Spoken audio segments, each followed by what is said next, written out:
You're listening to the Evidence of Alignment podcast, dedicated to witnessing the changes that alignment brings to one's life when we choose heart over hustle, honor our inner guidance, and fearlessly express our special gifts and unique service.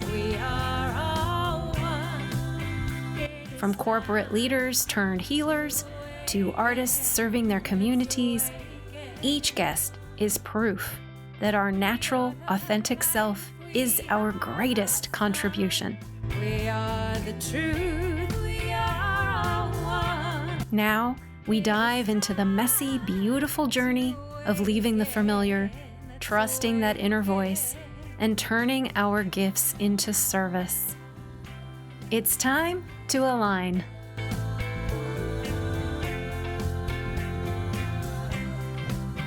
It is time to awaken.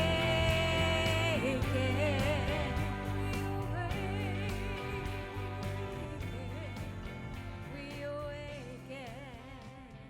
Welcome to Evidence of Alignment. Today I'm speaking with Megan Brame from Plantrums, whose channel combines fascinating historical tales with the science of botany to help us better understand the natural world.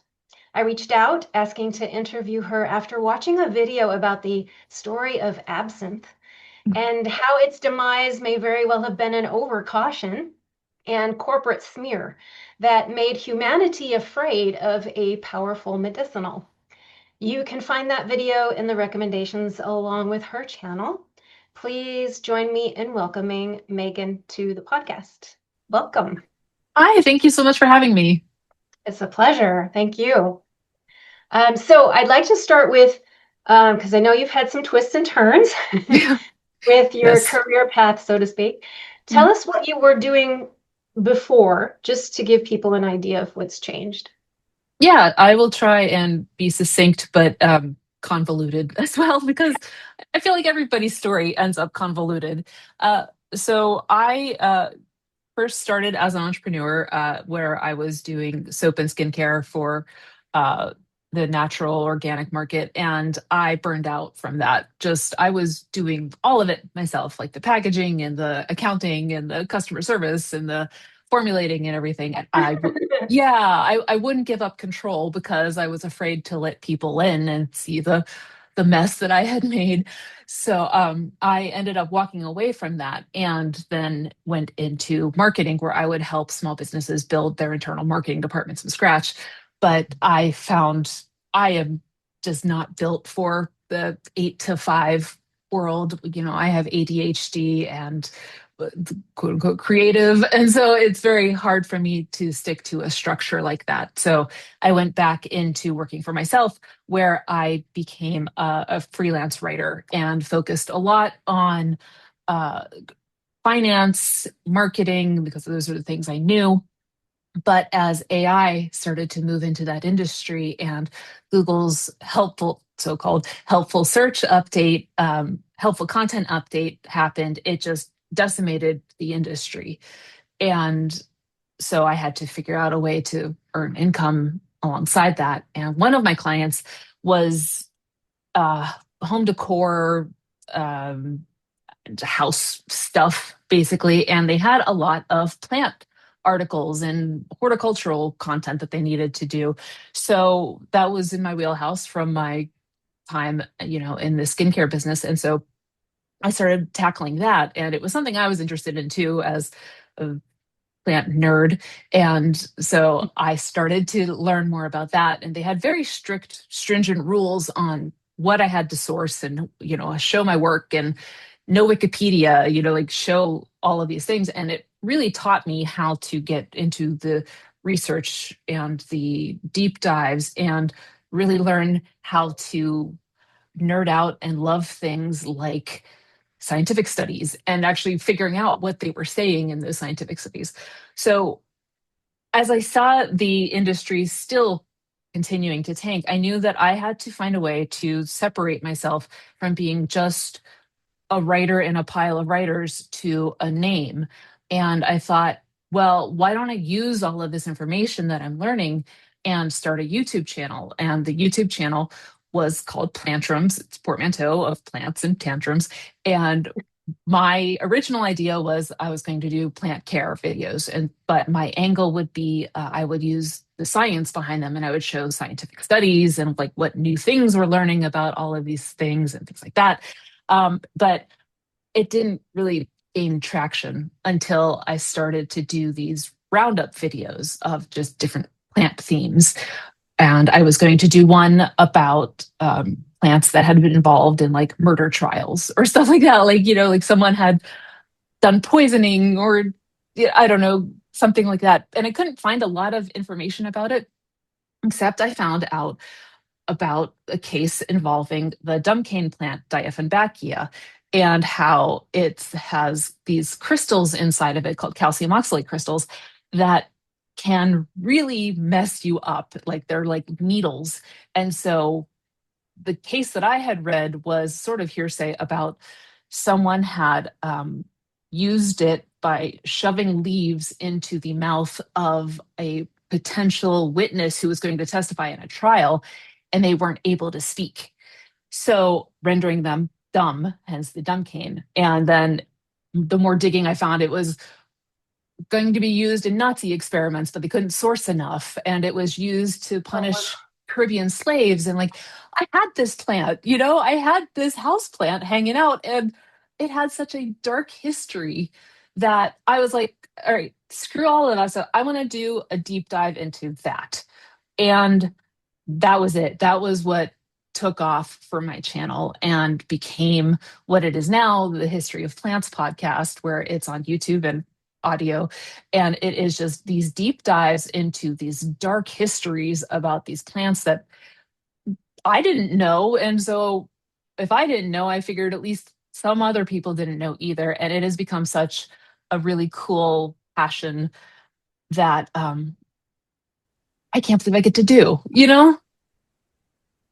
Well, I love your videos. They're so Thank entertaining. you. I have a great sense of humor, and I love what you bring out. So I guess you always loved botany then. That was for how long had you been interested in that? I don't know that I was like I wasn't uninterested in it. I just didn't know botany, and my degree was in social sciences, so psychology, sociology, and history. And Okay. so I usually stayed in like the creative side of things. With the way my brain works, I wasn't able to handle statistics or hard maths or things like that very well. And so the science side of plant care was something really intimidating to me. And so it just became a natural progression, I guess. The more I wrote about it and the more I learned about it, the more or the less intimidating it became to me. And I'm still really bad at it and pronounce things badly, incorrectly all the time, but it's just you learn. Yeah, and I think that that's part of the charm too. You're not perfect. Nobody wants to No. watch someone who does everything just right all the time. Right. No, Um, yeah. and I love that you mentioned the psychology because I definitely see that coming into your videos as well. You really bring out the psychology around the plants and the history and the people involved with them. I watched Thank the one you. about the potato today, Yeah. and Yeah. yeah, it was just fascinating stuff. It So, is. And you never learn about these kind of things. And I think we take these things for granted. I'm not a person who is like a plant crusader or something, or like, opts for just alternative medicine or just this route, or just like I think that the more holistic we are about our research and our understanding of how the world works, the better off. Like it has tentacles, like it just spreads into everything, and that's what I find so fascinating about it. and do you have a background in herbology or anything like that? No, no, just Oh, through surprise. essential oils and natural skincare, and that was about it. Okay, okay. So I've watched maybe 15 to 20 of your videos. Oh, You have over 230, which is amazing. Oh, do I Uh, you wow. do. Wow. The history of plants is only about at like 40 episodes right now. So that's about, yeah. Stick to the newer ones. Okay. Those Yeah, ones you are a little bit better. definitely diverged. Your channel went in a whole nother For sure. direction. So, what's the most difficult aspect for you of making a video? Is it the research or is it the technical aspect of video making, or what would you say is the most challenge?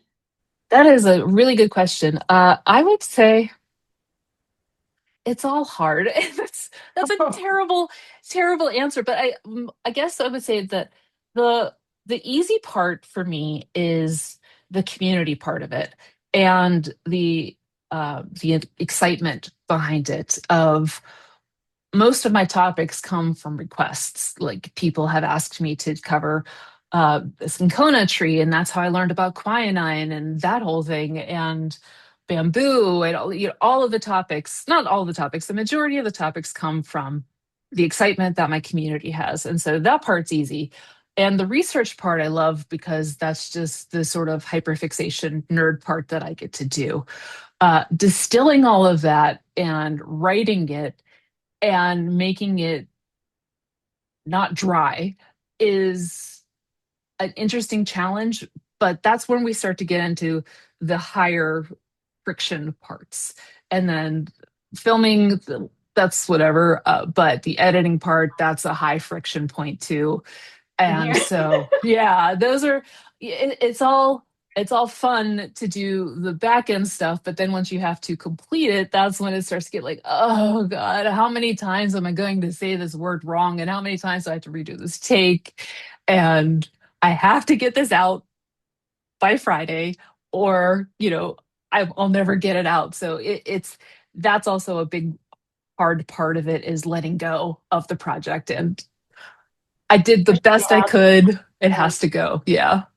And I can't tell if you're scripted. You certainly don't seem to have any script. You just go off the cuff. You have an idea, a framework. No, I have a teleprompter that I use Oh, you because do. I Okay. do, and it is very rudimentary in the I have a lot of phonetic spellings that go into the script because I'm really bad at Latin and Latin pronunciations, but even just I have dyslexia, and my dyslexia is in the form of processing, not necessarily reading. So I'm very prone to getting my words kind of jumbled in my mouth. And so I need the teleprompter to kind of lessen all of that and let me more focus on having the right tone and the right emphasis, rather than like, oh my God, how do I say this word? I don't remember. Stop the video. Like it would just never ever work if It's I had a to do it it's off a the different cuff. it's a different kind of brain, isn't it? I mean, because Definitely. that makes me feel better because like I have my little questions and my little, introduction. Hmm. I refer to it because there's nothing there unless I refer to what I've planned. And as you can see, I am prone to rambling too. So if I didn't have a script to read from, it would be hours long where I'm just like, oh my God, get to the point. And yeah, then no one would watch it, rightfully so. And I also want to acknowledge, like, because I think a lot of people think video making is just, it's not that hard and that Mm. anyone can do it. But it actually does. It takes so much time. There's so much back end to doing it. So I want to acknowledge you for that and hope that Thank you. I'm sure your community appreciates it. I think so. I think that also they get to see the evolution of it too as I learn a new frame rate or transition or something like that. Like they get to see my evolution as this sounds so pretentious. I don't mean it this way, but like as a filmmaker, Yeah, as a that podcast. yeah, exactly, the content creator, and that I get to get better every time, hopefully. But also, you have to come along the ride with me as I learn the ins and outs of video podcasting and video editing. So I'm taking it then your response to your videos has been positive. Would you say have you ever faced some criticism in your videos or kind of controversy? Hope, knock on wood, no controversy really, thankfully, but I'm a person. It will happen eventually. Accept that. I don't really face anything kind of large scale criticism. I will get criticism on the way I pronounce things, which again, fair enough. And but there are some people who will kind of take. I think the hardest part about being an online content creator, and you can probably attest to this too, is assumptions that people make. So I use, when I talk about dates, I'll use BCE or CE instead of BC and AD. And I do that because as a writer, I follow the MLA format, which is a standard format.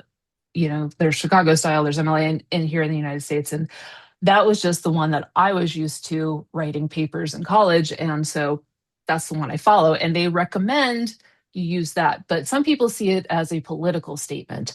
And it's not that at all. And so I think that's the hardest part to deal with is the assumptions that people are making about a stance that is completely innocuous. Mm, And so I think that when you are putting yourself out there, you inevitably become uh, the sounding block of other people's ways of thinking or um, preconceptions or things like that, and it's not that serious to me. And so that was a very big thing that I occasionally deal with now, less so. Weirdly enough, the bigger that my audience has become, the less I've had to deal with that. But when I first was starting to do this series, that was always a big contention part. And it was just kind of hard to reconcile that on like, no, this has nothing to do with whatever you think it is. It has to do with I'm just a writer trying to follow the format. okay, yeah. It's we live in times where everything gets politicized. It doesn't have. Absolutely. Yeah. And I think that some people will take what I do with plant history as a political statement too, when it's just plant history. Mm, It's our human history. And I think that is probably the the criticism that sticks out to me because it's so off the mark on what my intentions are. mhm. And what would you say would be the most, maybe the most heartwarming thing that you've gotten from your crowd? For anybody who is creating content and sharing it publicly, I recommend you do this. I have a folder on my laptop called Files for a Rainy Day.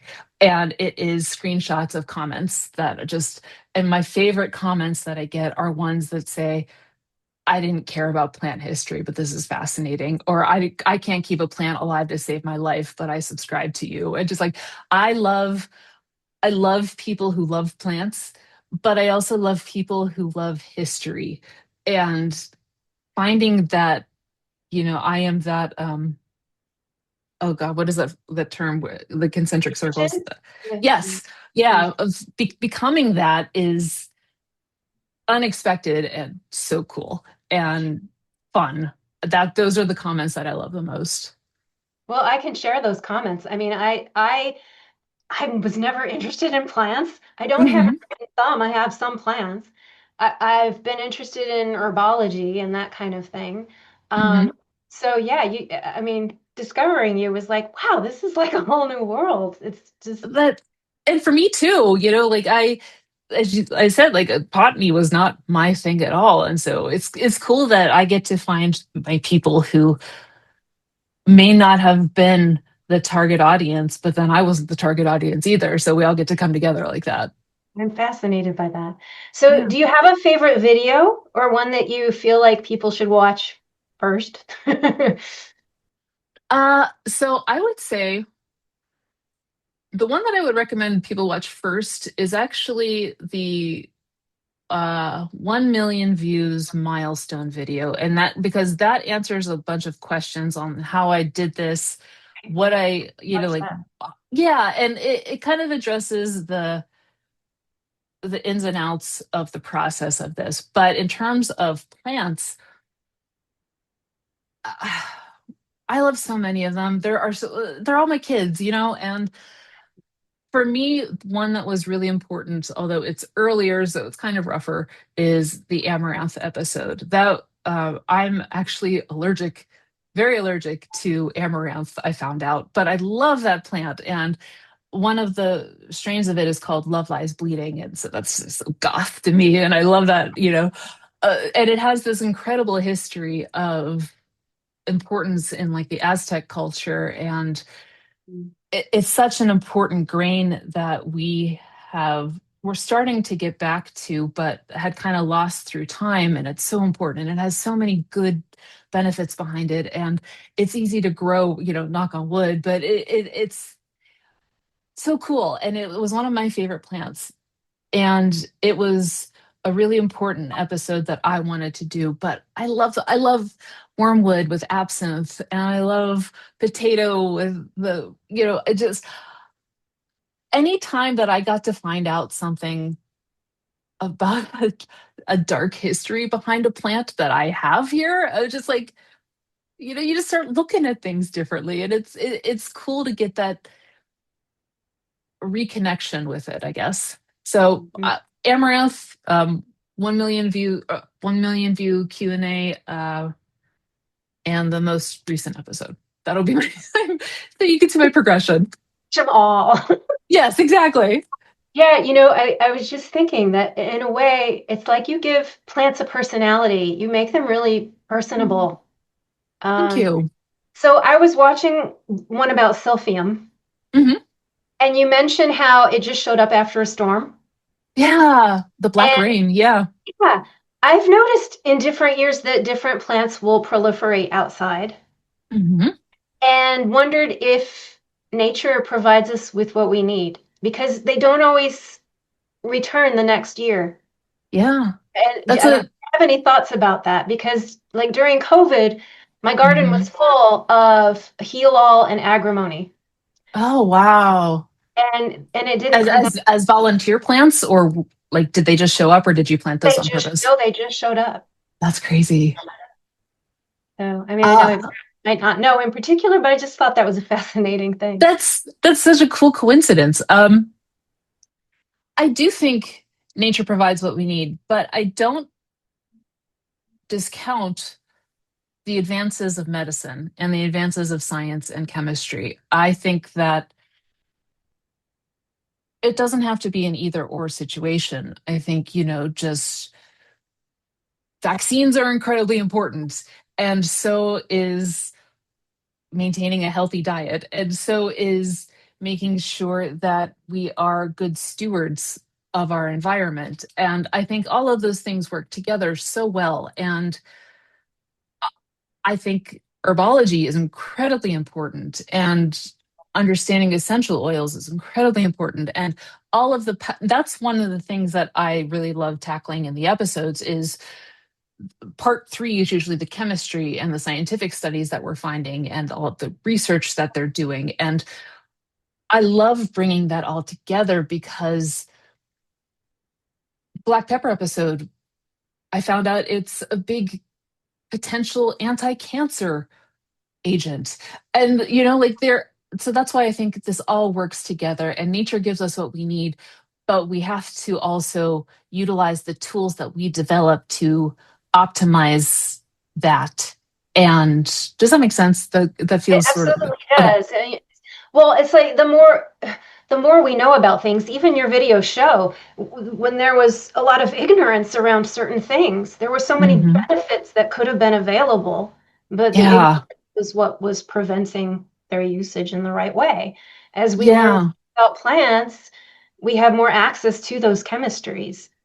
Yeah, like you said with the absinthe episode and the PR campaign against absinthe done by the wine industry because they were losing market share. And just when you hear these things, you kind of just sit there and think like, how much time we lost and how Mm, much potential someone living during that time of that prohibition against absinthe might have stumbled on something amazing that we still haven't found just because there was no access to it. And uh, that's always just so like, oh, that's such a bummer. But that's so many of my episodes could end on a bummer. And I really try not to because, yes, we are dealing with climate change and deforestation and all of these things, but there is still time and room for hope if we all make that concerted effort. And I think that that is something that we all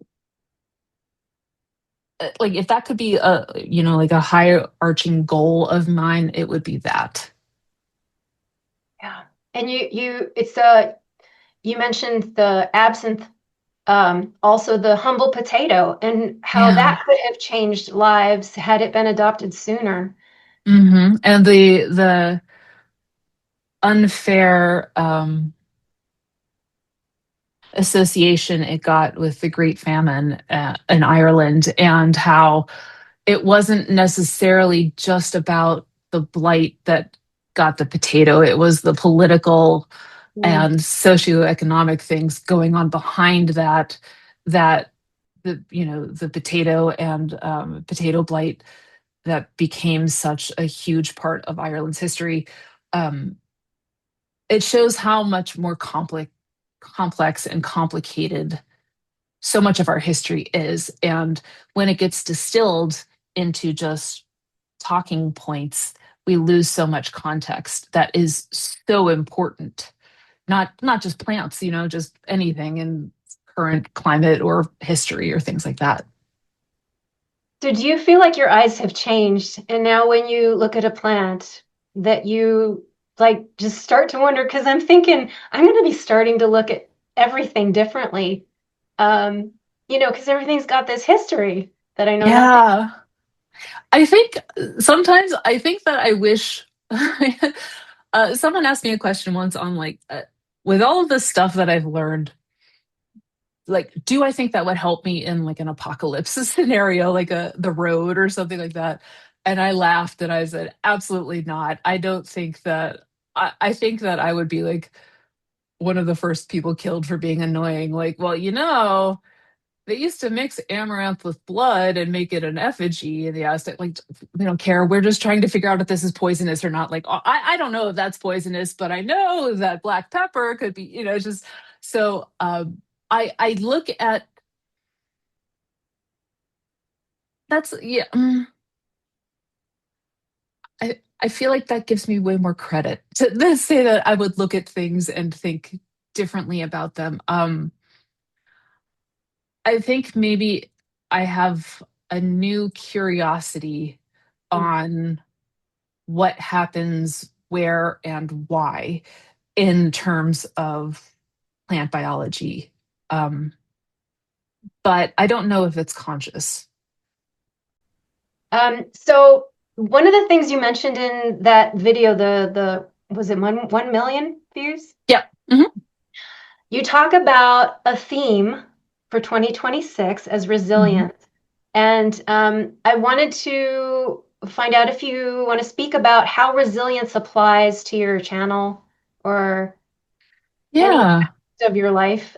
I've been doing similar things, taking a theme as opposed to resolutions for a long time myself. So That's yeah, such a great idea. I it love is. that idea. Yeah, yeah. What was your theme this year? Um, don't ask me. I'd have to look. Okay. I Fair. always, no, I write about it at the beginning of the year or the end of the previous year, and then I go back at the Mhm. end of the year and look. And it's always really fascinating how things have lined up under it. But That's it's cool. hindsight that helps me see. So, Yeah. I think that that is so true with so many things, like you don't realize in the moment in the trenches that you are following your theme. And then you look back and you're like, oh shit, like that was resilience. That was me being resilient. I didn't think about it. I was just doing this. So to answer your question, I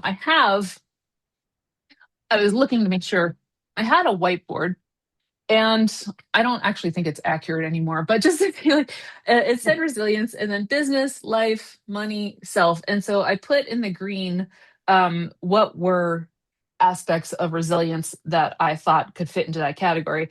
And then in the purple here were what were ideas that I thought would enact that. And just to kind of give me a kickstart, but also, if I'm thinking about it, probably just to distract me from doing other work. It's just like I'm just gonna make a grade about resilience and figure out what that is. But so life resilience was beginning to grow our own food, um, preliminarily off grid or reducing consumption. Ideas were raised garden beds, delete shopping apps, continue continue sourcing primarily from Goodwill and thrift stores, and look into energy saving methods. So I think that one of the things I like about themes so much is that it's loose and it is a theme can be what you want it to be. It could be about resilience for business, life, money, self, whatever, or it could be I just want to, I don't know,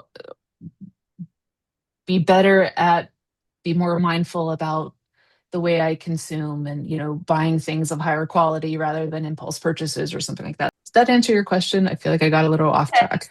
No, no, Oh, it's good. And then you gave people an idea of what they can do. So that's why we're okay, here. good. Yeah. So I don't know if we'll stick with this question because you kind of talked about it already, but is there anything you want to add in regards to your ADHD and your dyslexia? I'm wondering how it's impacted your life, maybe Mhm. especially prior to you knowing things. Yeah, I was diagnosed with ADHD in my 30s. I'm 42 right now. Yeah, I'm 42. And so when I was diagnosed with it, I, I went through, I would say, the stages of grief because I was really angry with how I felt like I had been failed by so many adults because I had the very stereotypical story of I was in the gifted programs in school, and it was a matter of my grades slipping. They saw it as well. She's just bored in class. We're not stimulating her enough, or I had actually failed 10th grade advanced academic English because it was very stringent with the rules of minutia, I guess is the best way to put it. And so um, that is something very bad for ADHD kids, especially if you don't know that you have it. And so throughout my life, particularly in my academic career, it was just butting up against that and feeling like, why can't I do this? Why can't I get ahead? Like why can't I live up to the potential that everyone else sees in me? And finding out, well, it's actually a part of your brain that is, I think, people with ADHD have a smaller temporal lobe. Is that right? Or something like that. And maybe it's the frontal lobe. So it's underdeveloped as opposed to people who are neurotypical.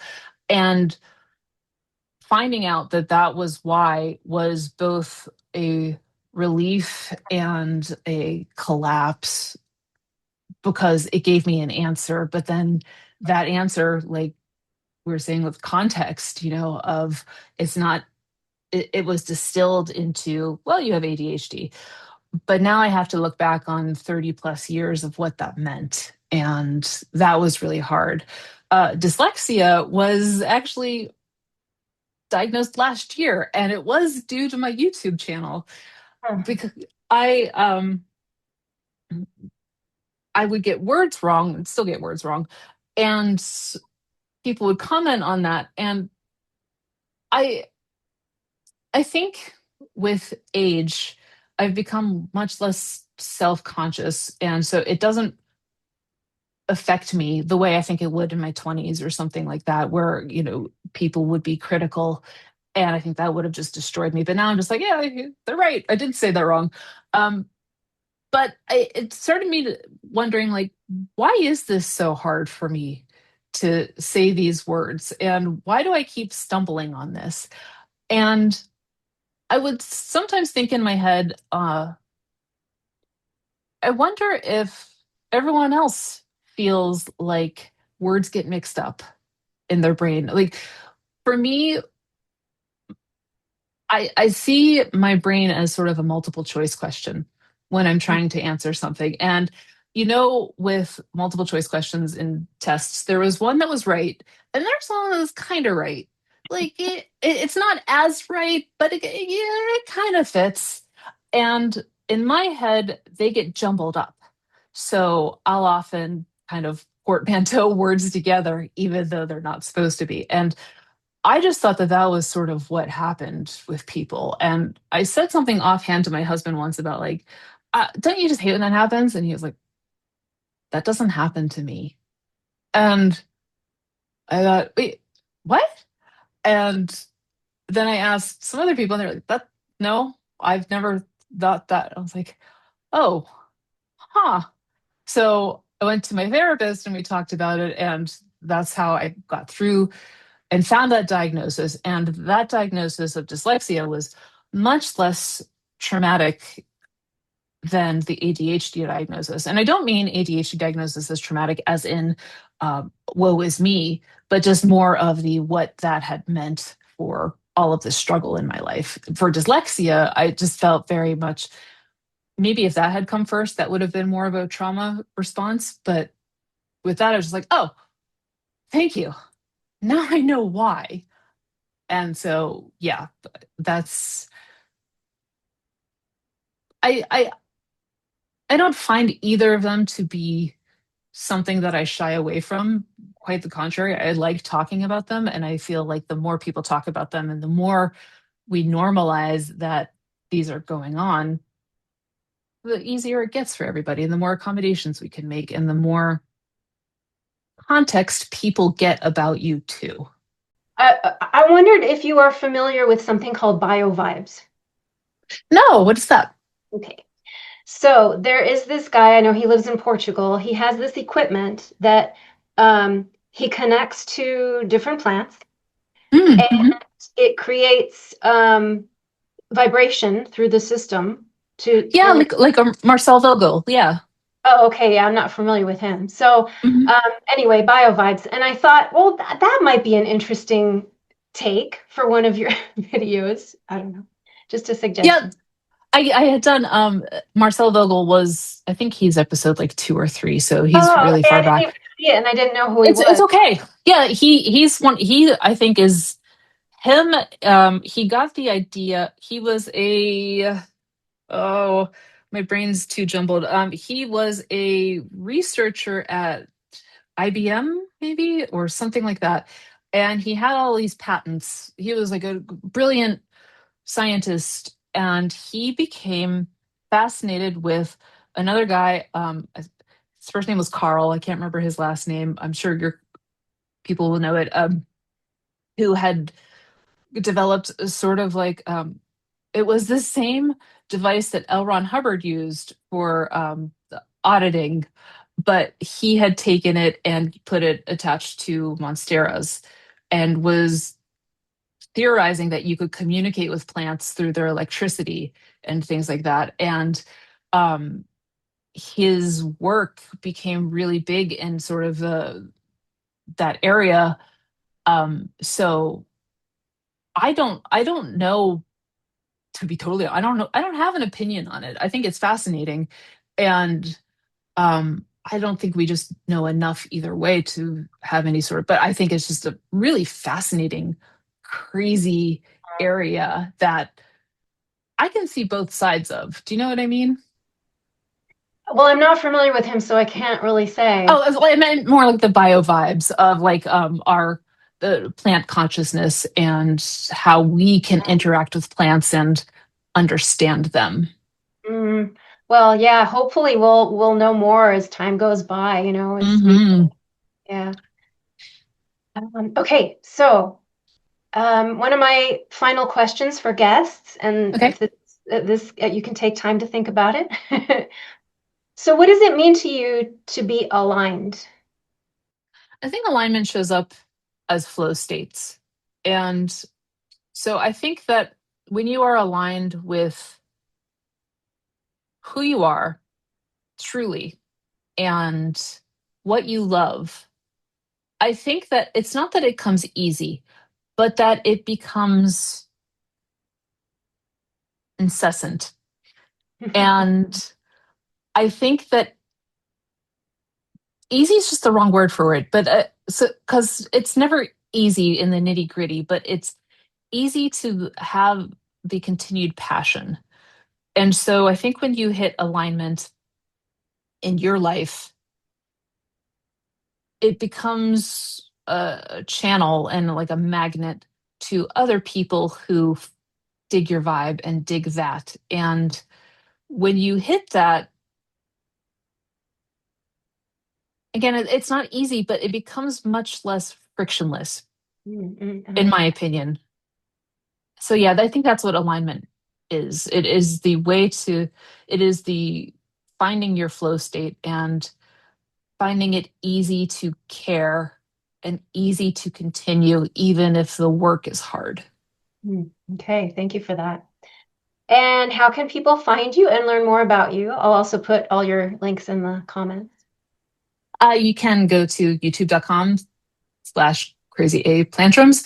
And I just launched my new side gig, Spooky Seed Company, which is rare and unusual seeds, some that are featured in Wonderful.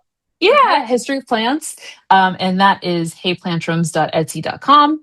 But yeah, the main hub is definitely YouTube. So feel free to come join and hang out and learn some weird shit about plants. Okay, any last thoughts to share? Just thank you so much for having me. And I hope that through all of my rambling, that your listeners actually got something useful out of it. I think so, absolutely. So thank you so much for listening today. I hope you learned something new or feel inspired by Megan's story. What an inspiration to all of us wanting to honor, understand, and align with nature as well as our natural gifts.